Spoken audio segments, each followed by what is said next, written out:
What is up, Thrive fam? CJ Finley here again with another episode of the Thrive on Life podcast. And today I'm excited to introduce you to Mr. Joey Schultz. He is new to Austin, Texas. He's an up-and-coming entrepreneur, athlete, brand builder, and I'm excited for this conversation. But before we get into it, the first question I have for you here today, Joey, is how the fuck you doing, man? Good, man. Dude, it's great to be here in Austin, and it's great to meet so many people and just being able to grow as a person, grow as an entrepreneur, and then find myself in these situations. You know, CJ and I met, what was it, like a week ago? And I'm sitting here in your living room today doing a podcast. It's just like wild to me. Yeah. I mean, that's why you moved to Austin, Texas, right? Yeah. So I came here 10 days ago, about maybe 11 days ago, like March 11th, I came here. Okay, maybe a little bit over than that. But I drove 27 hours, me and my girlfriend here. And coming to Austin has been a dream of mine for, I would say, like 2.5 years. When I first initially found out about Austin, Texas, was through Nick Bear, through BPN, and kind of his journey building a business here. And I knew no matter what it took for me to get here, I was going to get to Austin. So it's like a dream coming to reality, sitting here, being in Austin, and being in the community. Where did you come from? Like, where did you drive from that 27 hours? So I grew up in Central Jersey. A lot of people say it's not a thing, but I grew up right near Princeton, right near Rutgers, a town called Hillsborough. And I lived there my whole life. And being in social media, there's a lot of people, whether or not that be Austin, Florida, like Cali, West Coast areas, there's these areas that everybody comes together, health and wellness scene. And it was super important for me to grow a business and grow as a person, an entrepreneur, to get somewhere where it was local, that a lot of people were doing it. And in New Jersey, it's hard to meet that many people that are doing the same thing that I'm doing. Being a creator, you have to go to like New York or Philly, and that's just like not tangible for me. It's about like 2 hours, hour and a half away. So drove there from New Jersey to Austin, 27 hours. We took a layover in Nashville, Tennessee with my girlfriend. And it was just a crazy trip trying to get here. There's a lot of anxiety, a lot of stress. But yeah, so that's where I'm from in Jersey.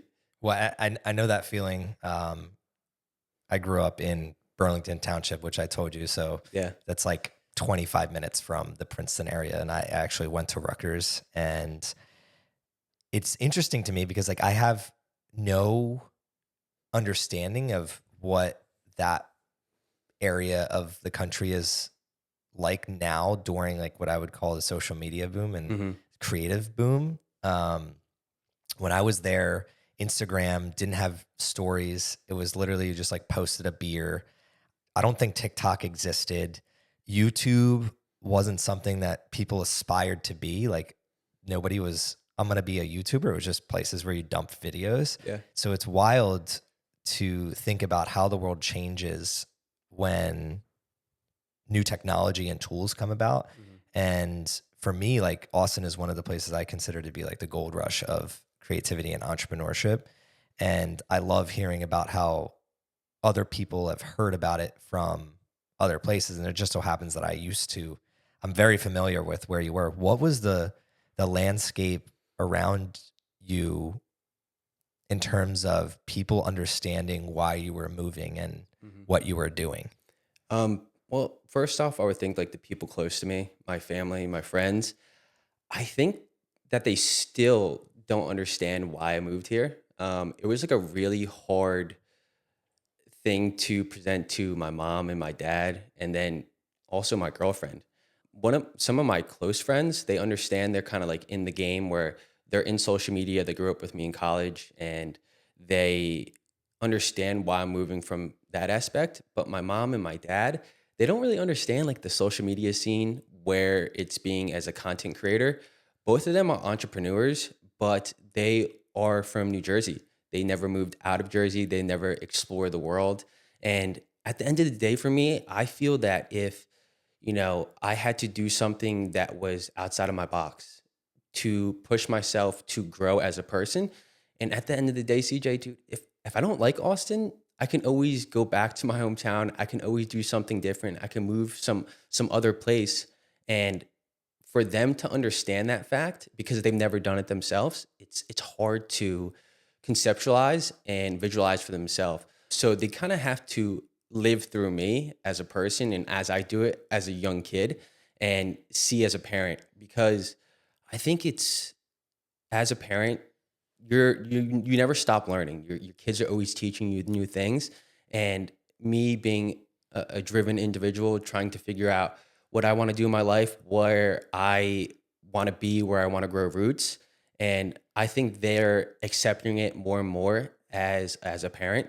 And they're just learning as much as I learn in the process as I go. So I think it was hard for them. But then my brothers, I think they understand because they're in the scene where they grew up like a few years apart from me, and they understand the power of being in a community where you can thrive with the same people that are doing the same type of things. And so they're like, hell yeah, Joey, like that.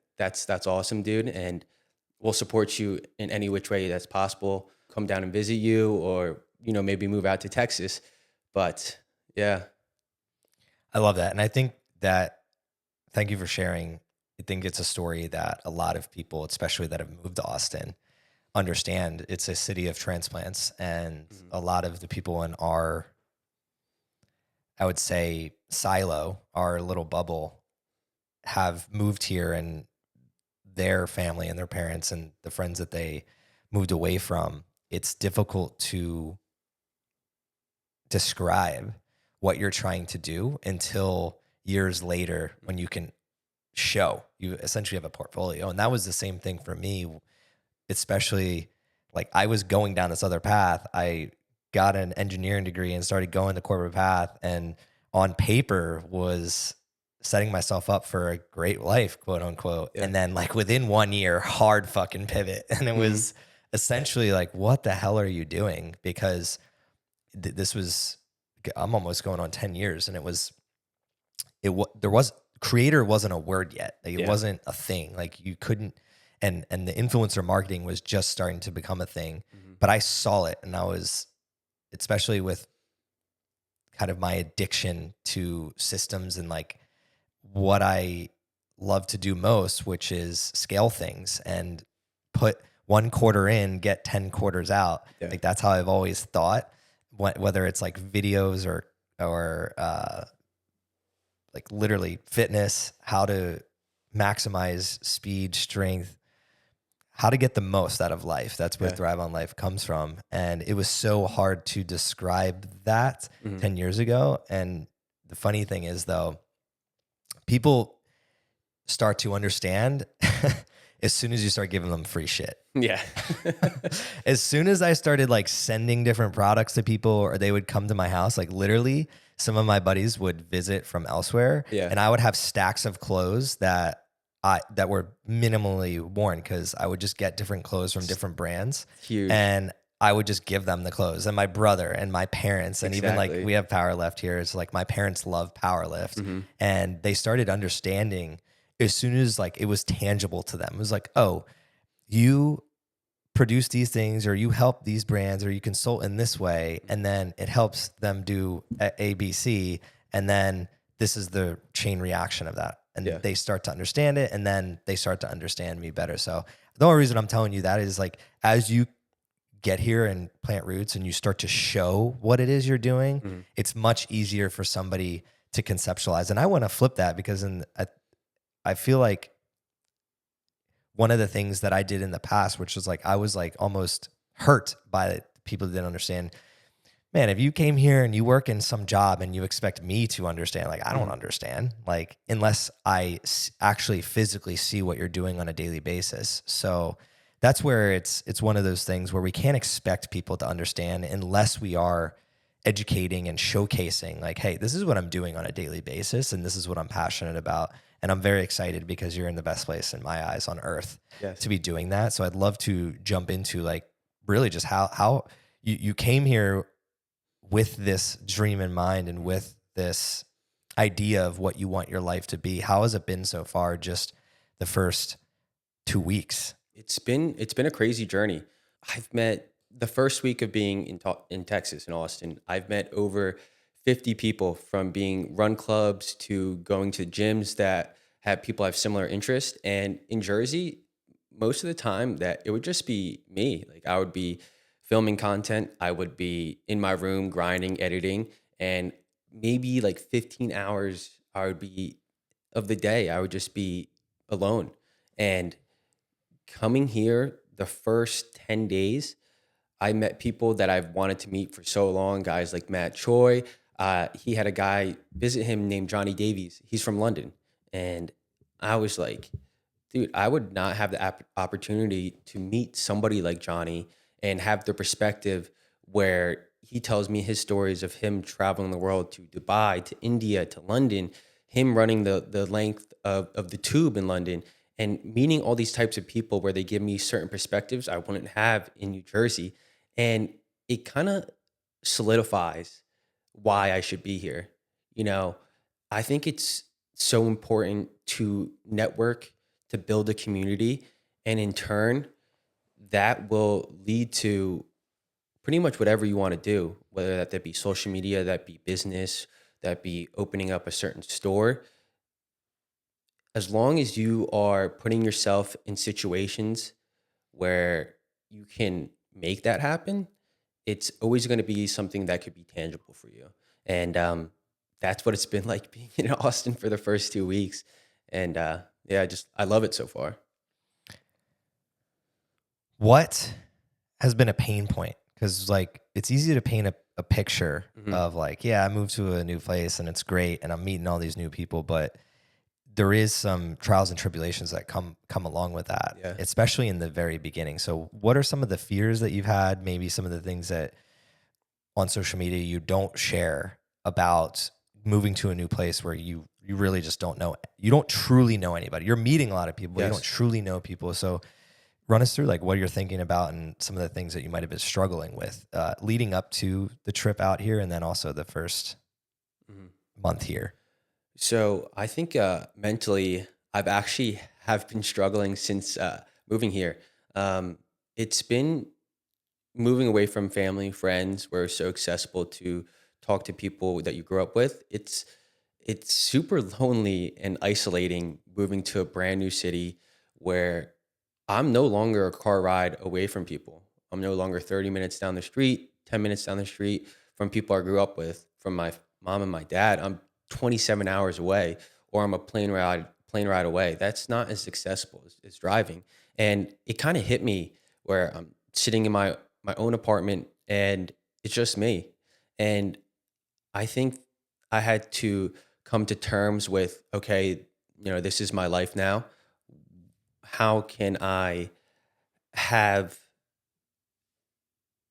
to be able to accept what I'm doing and knowing that this is going to work out and I'm going to be okay. And as long as I keep moving forward and keep leaning into my mission as a person and growing as a person, doing uncomfortable things, everything will pan out, right? That's the law of attraction. You put into the universe exactly what you want and keep chipping away each day. That's going to come back in tenfolds for you. And just telling that to myself every day keeps my mind at ease, and knowing that, if it doesn't work out, it's okay. That's life. It's all about learning. It's all about experiences. And I feel like I could get in my head a lot. And so, yeah, like the past 2 weeks moving here, that's like the biggest problems that I've tried to have to overcome for myself. Because if you're not mentally there, everything else is going to fall apart. And so, yeah, that was a big struggle for me. When you find yourself like not mentally there, what is usually your go-to to get that mojo back? So I think obviously lifting, running is a really big thing. That gives me really big clarity. I think that running helps me clear my mind, but lifting, I'm able to mentally be there, because running, you kind of like shut off your brain and just run miles. Lifting, you have to kind of be more present. You have to be focused on your form, focus on the lifts that you're doing. So I think it gives me two different types of things from running and lifting, but something that gives me huge relaxation is reading. I've been trying to read the Bible now from start to finish, doing Bible studies early in the morning, and really trying to lean into my faith as a person. I think that gives me clarity and gives me calmness early in the morning. And yeah, just that's like one of my biggest goals this year is to lean into my faith as a person and meet people who also are into their faith. I think it's important you mentioned that last part because everybody knows the running and lifting and those things. Yes, they're going to be great for our mental health, but I think it's the little things, like you said, for you, it's reading the Bible in the morning. It's the little things that really have a lasting impact on us when we feel a little bit mentally off. And it's something that I feel like anybody trying to do great things, like you're taking on a tall order and moving to a new place and saying and planting your flag that you want to do something big. It's going to come with the doubts and the fears and the imposter syndrome and moments where you're not sure of yourself. And the key is always to allow yourself to feel it, but to know that you can control that second thought and be able to instill habits that'll help you mitigate the amount of times that you have those feelings. And for me, lifting and running have been huge. And then something for me that I've noticed is, you mentioned looking for other people that are into their faith and surrounding yourself with them is just showing up to different things, because it gives me an opportunity to like have a laugh or do different things and by showing up to things, I mean like things that I wouldn't normally do. Yeah. So it's just like somebody invites me to something.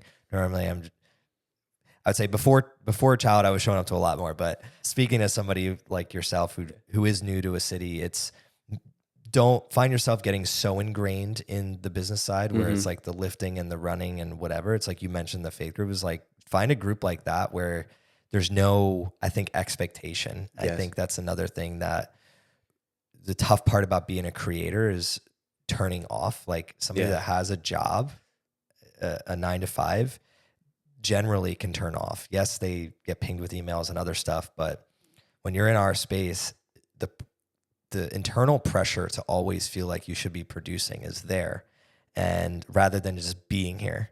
And it's something that I'd love for you to just take away from this conversation. Is just like when you walk through those doors, something that has helped me, and I think helped a couple of our other friends, is like we found ourselves getting ingrained into that community of lifting and running. And yes, it's great for your health, but doing other things that you could show up to that just are for fun and bring a smile to your face and are uplifting. Yeah. A lot of my buddies who lived in Austin for a while, they said, as soon as you come here, try to say yes to everything, and, do that for the first few months. And then you really find the group that you really resonate with. And then from there, you don't want to reach burnout because you can get swallowed up by the city, they're saying, but create boundaries from there. And then you create that median where you have a group that you love to hang out with, the people that recharge you mentally and recharge you physically, and being able to find that and then create the boundaries where you can also do your business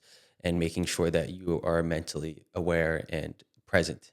Yeah, I love that advice. And it's interesting because you would think that other cities like New York and LA, like they're renowned for like you can get swallowed up in. But I think the difference with here is there's just so much fun going on and so much and it's not just the health and wellness space. I mean, if you're into arts, if you're into music, if you're into, there's so many different things. Something for everybody. Yeah. Like tech, especially. There's just so much going on that every night of the week you could be doing something. And then before you know it, a year goes by and you're like, did I even like do anything that was like for me? Like what is really for me? Yeah. So it's definitely something that you're already thinking about. Like when you're here, like that's great. And that's massive. I'd love to go into what was the birth story of Higher Level? Like what caused you to not only start a brand, but to start a brand where you kind of done what I did with Thrive on Life, where when you name it something like that, you're putting a target on your back where it's just like, you got to do stuff, and you got to do stuff consistently and at a high level. That's the name. Why? So Higher Level was birthed when I was in college. Inception has been 2 years now. I originally created the idea is I grew up playing sports, and I grew up playing football. I grew up playing baseball, and that was my life. And coming from high school to college, I was going to play football in college at Westchester in Pennsylvania. I ended up getting injured. I had an L4, L5 herniated disc. I couldn't walk for 9 months. I had to lay down to eat my breakfast, my lunch, my dinner. It was a really crazy time in my life. And I would say it's like one of the darkest times of my life. And from there, I knew being out from football that long, I wasn't going to come back, and I needed something else to fulfill the fire in me. And I've always been super into fashion. I've always been super into fitness. So combining those two to create Higher Level was birthed, I would say, freshman year of college, and trying to find manufacturing to people to help you build the company took years. And we had manufacturing where I would meet with people in New York, and these big manufacturing people, they don't want to work with a small dog, right? Yeah. And it's like your MOQ is so small that they're like, yes, screw this. We're not going to work with you. And to find a manufacturing like that was, it would took years. And then the way that I found it was I was coming out of a meeting in New York City. One of my buddies had a guy who used to work in Walmart, and he was on the ground in like China and Korea, and he would work with manufacturings from there. And that meeting in New York was for the person that we got set up with. And it fell through. We went through that. Yeah, we don't want to work with you. I come out. We're in the middle of the city. I was getting a bite to eat, I think at like Chipotle or something. And we come out, and these two ladies were at the table. They were showing swatches of clothing. And we're like, we just come out of a meeting for manufacturing to develop products. Like, do you guys do anything like that? And she's like, actually, yeah, I own a manufacturing company out in China, and she lives in Florida, and I'm here meeting with a client, a potential client. And from there, we exchanged numbers, and that gave me the chance to birth Higher Level and be able to build my product. We create high-end athleisure for people. So right now, this year, our biggest goal is to really lean into the running niche, because that's what I do. And that's what a lot of people follow me for, and create a community where we can create clothing that helps people achieve, no matter if it's feeling good in the gym, feeling good at home, or being able to wear something that you can run your marathon in, that you can run your half marathon and Ironman and feel good while doing it. And people buy into the mission and vision of Higher Level because of me as a creator.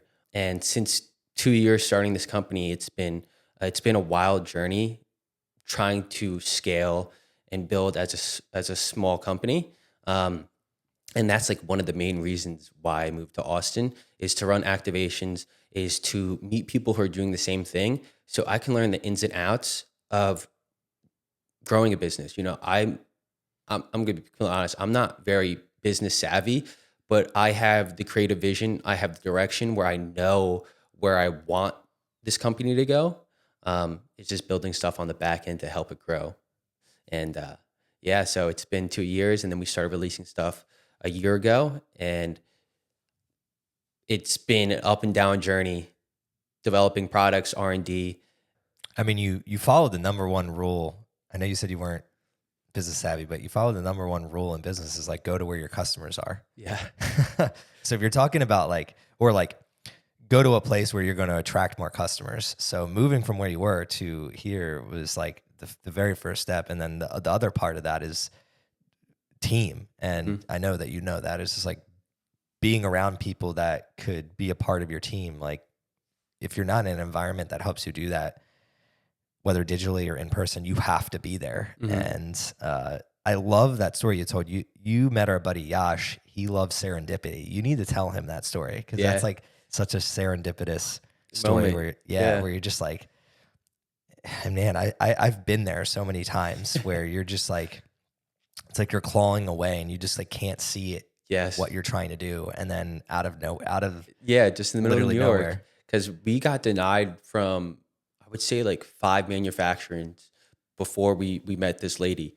And I was like, holy shit.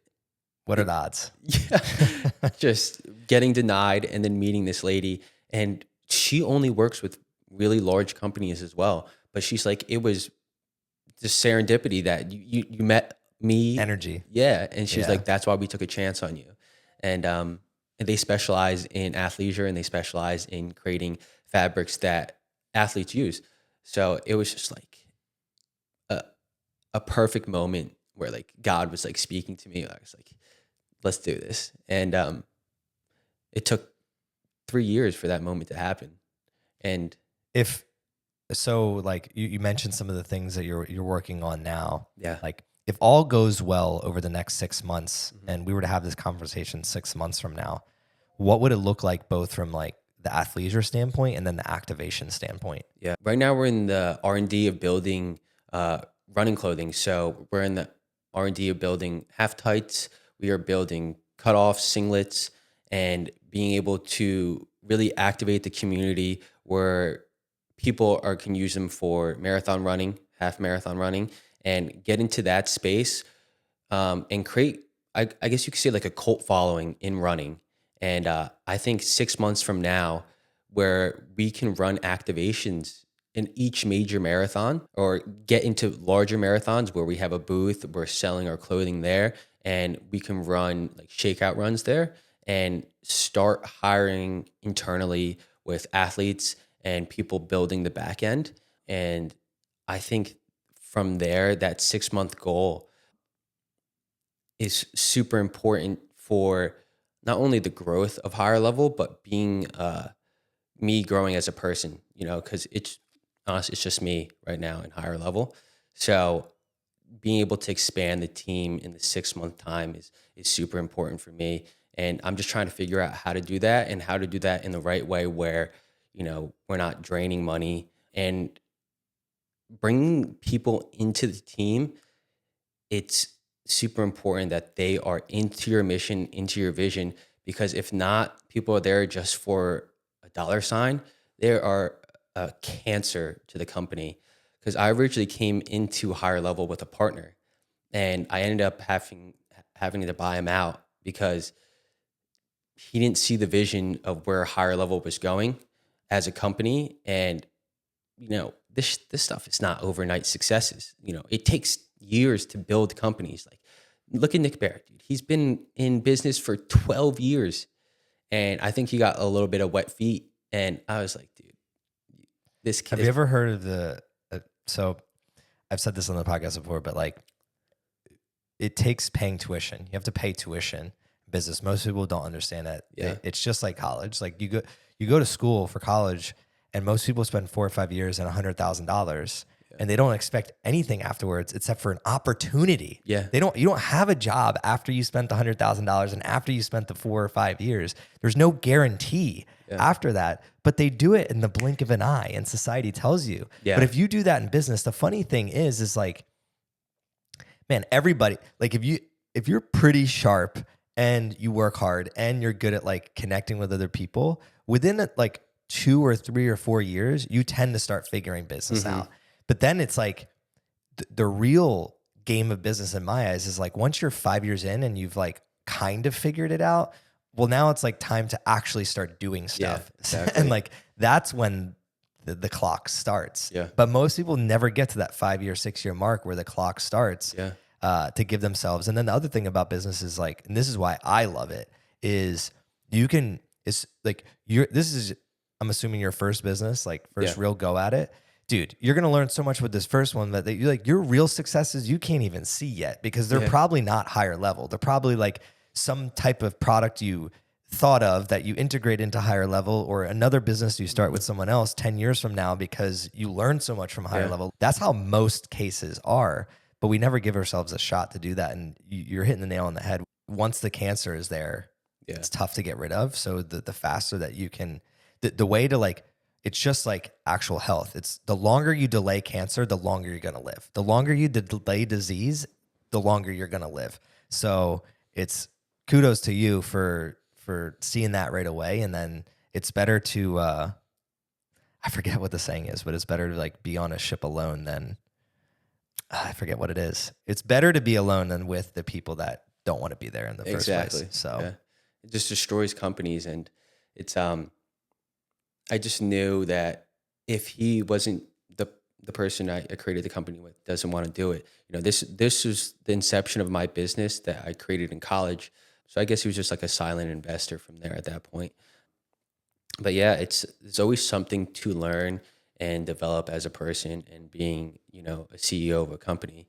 Uh, the end vision of being able to create something that's tangible for people to get behind, whether or not that be opening up a gym, opening up like a brick and mortar for the clothing line, is, I think, super important for me, right? A lot of creators, a lot of entrepreneurs get into the social media space, but a lot of them don't have companies on the back end. They don't have like actual true things that people can show up to, that they can go to. And I think that is where a lot of people lack, because you can't do social media forever. I mean, like, there is always going to be a fine line where you're going to have to develop and, kind of pivot to another thing to make sure that, you could still live your life and do what you're doing. And that's why I got into hopefully opening up a gym within the next year, 2 years, for Higher Level, and create something where people can come, meet, and just network and really truly find out what Higher Level is about.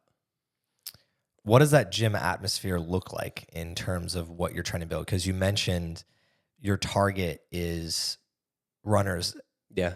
right now, and then you're creating products that are solving problems for those runners. And I like the tights idea. I think there is a gap in that space Yeah. in terms of building a brand that is community based. Like, because none of the running stuff I don't really see. It's almost like you're blending like the gym culture with the running culture. Yeah. That's what it makes me think of, where it's like you have the gym culture where I can kind of riff off brands that are targeting certain types of people. But when it comes to running, it just seems like the Wild West. Yeah. Especially when it comes to higher level Yeah. types of clothing for the running space. Mm-hmm. But what would a gym atmosphere look like for that? And who would you be trying to attract? I think the people that would be trying to attract in our gym is people that are kind of in, I guess, like the high rock space, where people really enjoy being fit as a person, whether that be, running, lifting, doing some type of CrossFit. And a gym that is, I guess you could say, at a point like on it, pretty much is what Higher Level is. So I could paint the picture of On It. I went to On It when I first got into Austin, right? They have like 10,000 square feet. They have every machine that you could think of. They have turf, they have saunas, they have ice baths.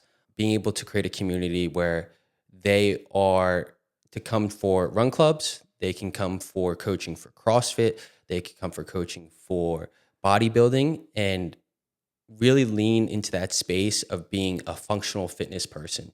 I think that's where Higher Level is going to thrive, because that's truly what I do. Like, we go to the gym, Squatch right now.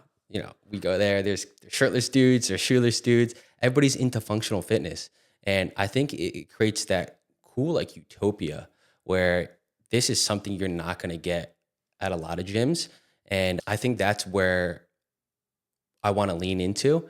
And the conceptualization of what Higher Level gym would be is, like, at the forefront, we'll be selling Higher Level clothing. You come in to the gym, we'll have all our machines, we'll have turf, stuff like that. And then on like the other side is, I want to create a coffee store. So being able to have caffeine where you could buy clothing and then come into the gym, I think would be really cool that we can develop and create within hopefully 2 to 5 year plan for Higher Level. What's interesting is when I think about, like, I haven't noticed a kind of like gym atmosphere that has mastered the studio atmosphere where they'll put like a smoothie bar Yeah. in their gym. I know Lifetime Fitness has like a coffee bar in theirs, but they're a chain. So when you're Yeah. thinking of one-off gyms and brands, I haven't really seen anybody master. I think to me, that's a great lead magnet. If you can get people to want to hang out at your space, that's huge. Yeah. And that's where I think Like a co-working space. not necessarily co-working, because like Collective does that. There's Createscape at Squatch, which is like across the parking lot. I mean, like a place to like go, like if you're gonna go to the coffee route, I think it's been half-assed in the past where it's not a main focus. Yeah. I think if you created a main focus where our place is going to be a place where like I would go to grab coffee with somebody else, and then an hour later I work out, rather than like I go and grab some canned coffee or quick coffee and then go do my workout and don't talk to anybody. That's kind of like what I mean. It's just like, how do you create that? It's not an easy thing. That's why most people don't do it. It's like, it's a tough thing to do. But how do you create that like hangout spot that's also a gym? It's like when you're thinking of a bar, like a bar is constantly thinking of, well, how do we get people to not just come to sit at the bar and buy 3 glasses of beer and wine or whatever, but how do we get them to hang around and then buy the nachos, and maybe they're playing cornhole, so they stay for another hour and therefore they buy 2 more drinks. It's like the gym space, I think, has so much room for like creating that utopia that isn't generic and chain based, more brand and community based. There's still room in that area. So I think it would be cool to see that. And this is why I love podcasts, is like bringing people on that, because the first thing someone's going to say, and I'm going to be that person actually, just because for shits and giggles, someone listens to this like, well, how the fuck are you going to do that? Yeah. How are you going to do what you just said? Well, I don't really truly have like a 5-year plan, right? I guess I would be developing it as we go. I don't have a business plan for it. So it's truly building a company. Since we're so early inception, every plan can change. And for us right now, I think it's trying to find something that our community completely resonates with. And then that's why it's a 2 to 5 year plan. It's far out, but yeah. No, I love it, man. Big. I was coming more from the point of nobody knows what they're doing. Exactly. So like having the idea, I'm reading this book right now, 10X is better than 2X. Yeah.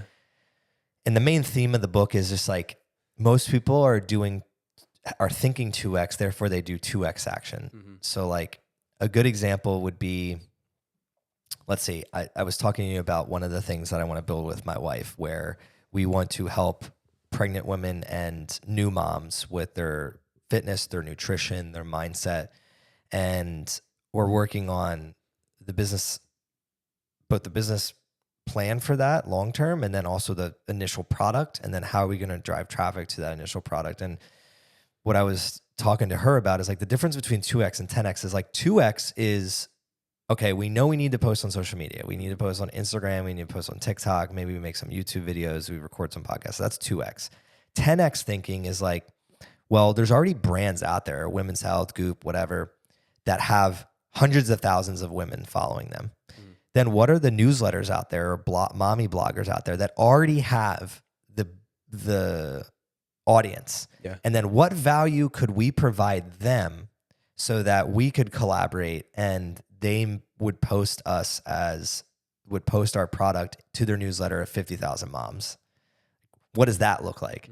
And that's the difference between 2X thinking and 10X thinking. But school and how most people go through society, they just teach us to do the 2X thinking of like, do this thing, get this degree, here's the result, rather than being like, well, why can't I just fucking skip the line? Yeah. Like, well, the only way you can skip the line is if you in your head say, well, I want to open a gym. I don't necessarily know how I'm going to do it. But if you start saying every day, I'm going to open this gym and this is what it's going to look like, naturally, you're going to then put yourself in environments to learn how to do that and be around people that could help you do that. Rather, if you're like, oh, I can't even do this thing, then you're just lowering the belief, and then therefore it never happens in the first place. Yeah. So little rant right there, but like I wanted to make it clear, like I wasn't coming at you with No, you're good. expecting you to say how. You answered it in the way that I wanted. It was just like I don't really know how, but it's forcing you to think in a way Yeah. where good things are going to happen. Exactly. It's like, you always have vision boards, right? Where, you're putting up a Porsche on the vision board or you're putting up a Ferrari. You never know. I mean, people have like a very strict 2 to 5 year plan, 10-year plan.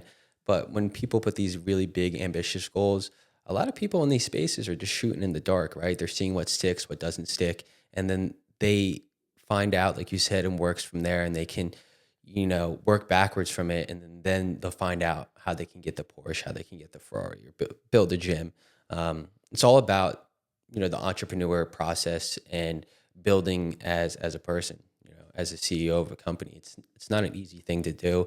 And I think it's very like glorified in today's day and age of social media. Everybody wants to be a CEO of a company. Everybody wants to build this and that, but it's, long nights, and people are that's why not a lot of people do it, and yeah. You talk about at the end right there about being the type of person that can do it. Mm-hmm. I was having a conversation yesterday where we were talking about the difference between standards and goals, and why maybe looking at the framework of having standards and what are your standards is a better frame for everybody to look at rather than saying like what's goals. Because when we're talking about standards, like what standard does Joey have to live at to make his dreams come true? It's not necessarily the goals. It's like, who do you have to be and become to make the gym happen, to make higher level happen? Yeah. That is really what I think is not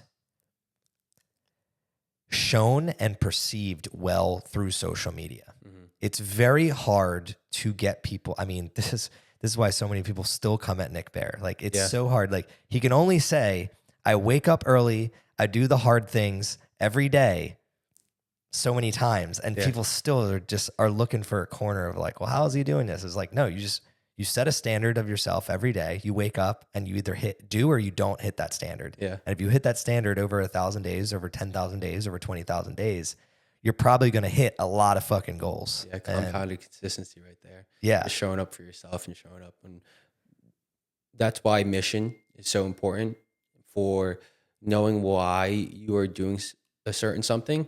So many people can, whether or not that be social media, in person, people could talk so much shit about you, but that you're operating in good faith. You're operating in a good mission where people are getting behind you. Everybody's always going to have something to say because they operate from a place where they can't see themselves doing it. So they're just going to project it onto you as a person that's actually doing something. So that's why I think that no matter what people say to me, whether that be if I get like hate comments on YouTube, on TikTok, on Instagram, or people are saying stuff behind my back, it's okay. It's they can't operate or see themselves doing it. So their perceptions of what they think is going on. But yeah, you just don't, man, I just don't have enough time. I have enough on my plate already. Yeah. I don't have the time of day to like pay attention to what other people are doing. I don't know how people do have time to pay attention. It's really just, it goes back to that everything is mindset and mental, what you were talking about. What is Joey's personal goals? So when it comes to like fitness and like living a higher level life, let's take the business out of it and the other things you were talking about, but are you looking to run a certain race? Are you looking to lift a certain weight? Are you looking to coach 1,000 people this year? Like what personally is firing you up right now? So if you've been following me for any type of time, you know that I've been trying to run a sub 3-hour marathon for the past like 2 years. I've ran 5 marathons. I ran originally was the BPN marathon. I ran like a 3:32 there. And then we went into like a very strenuous, like 8-month prep. I worked with a guy named Jeff Cunningham.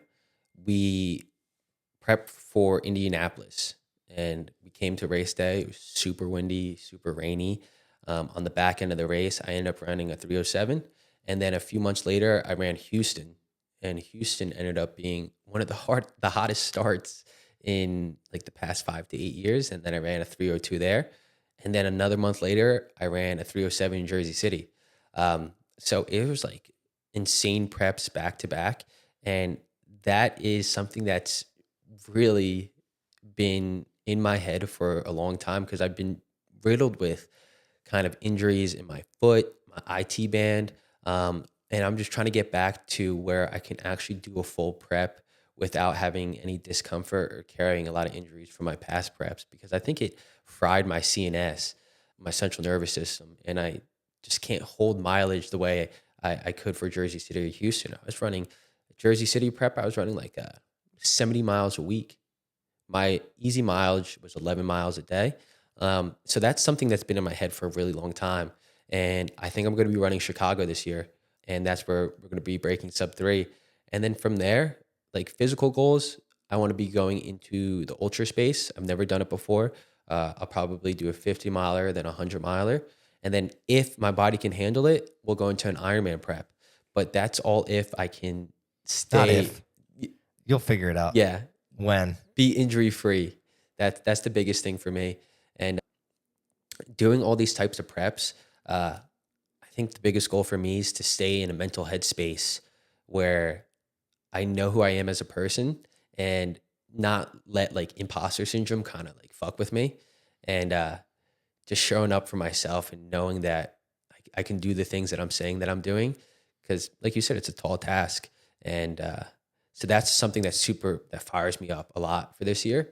And then just growing in my faith and growing with my girlfriend. Hopefully she'll move down here in the next few months, and just growing my roots here and just like expanding as a person and as an entrepreneur.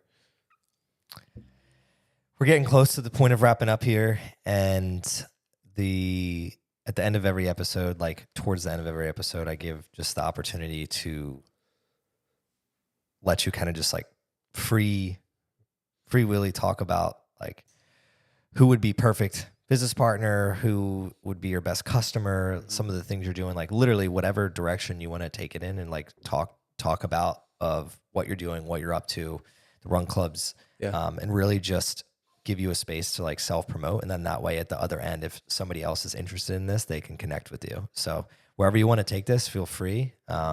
There's no time limit. So whatever you want to talk about. Well, first off, I just want to say thank you for the podcast. It's been super awesome talking to you, learning about you, letting me tell my story to you and your audience. And I think my biggest goal is this year is to talk in PR so people can learn more about me. I'm not going to like promote any of my companies. I think that for people listening to this podcast, if you guys are on the verge of making a big step in your life or doing something that scares you to death, you're in the right spot. And just to lean in that as a person and knowing what your mission is, everything is going to work out. And I wouldn't be here today if I didn't do that. So I just appreciate you and appreciate everything that you've done for me and being able to speak on this podcast. Hell yeah. I love that. Appreciate you coming on the show today. And for those that don't know, like Joey came to Squatch. I met him. We were hanging out with Noah one day, and just anybody that has really good energy. One of the first things I love to do is just like podcast and always help try to promote them, not just here in Austin, but other places, and see who can get connected with them. Because I just know how important it is at the start of anybody's journey, especially with Thrive. Like when people were doing that for me, it was something that I never took for granted. I wanted to pay it forward. So I appreciate you driving out here today, having this conversation. If somebody loved the podcast here today, what is the best way for them to get in contact with you? You guys can find me on socials through Joey Schultz 101 is my Instagram, TikTok, Joey Schultz Fitness. Pretty much just look me up on either of those. You'll find my stuff and all my links to like my clothing higher level. And then, pretty much everything funnels to each other. So you can just look me up from there. Last question I always ask everybody is, if you were to define the word thriving, how would you define it? Living in a mental capacity where you are balancing fitness and mental health and feeling good, thriving. Balancing fitness and mental health. I always talk about the biggest takeaway at the very end of the show. And for me, it kind of happened in the beginning when we were talking about what do you do when you're struggling like in a mental headspace. And you mentioned leaning into your faith and reading the Bible. And that's like the thing that you do. Yeah. The reason that's my big takeaway is I had already touched on it, but it just made me think how different everybody is and how much, if I were to ask other people that how to respond to that, yes, again, probably fitness would fall in line with it somewhere, but we all have an innate ability to know what we need most. And it's not always going to be the same thing. And maybe at a different point in your life, it's something else. And I think it's very important for anybody listening to this to understand that if you don't find yourself in the right mental headspace, that you need to figure out what it is for you. You can't have somebody else tell you like, you need to do this. A good example for myself is, so I saw someone talking about if you're in a bad mental headspace, like wake up earlier and then like go work out. And while yes, that does help me, a lot of times that raises cortisol and then actually distracts me from what I really need in the morning most times, which is just like calmness and clarity for the first 20 minutes of my day to just get myself situated, especially dealing with the autoimmune disease that I have. So you can't take everybody's advice to heart for yourself. And I loved how you respond to that, which is like, this is what I do and has been seeming to help me. And I think everybody needs to go about life in that N=1, figuring out what helps you when times are tough. It's not going to be a blueprint solution for everybody else. So I love how you put that. And I wanted to end on that note here today. If you enjoyed this podcast, please save and share this episode with somebody else that could benefit from it. Let's get Joey and his brand Higher Level out there to other people that connect with it. Give us that 5-star rating and review. That's one of the best things that you can do to help us get seen by more people. And until next time, this is CJ Finley with the Thrive on Life podcast. Thrive on, y'all.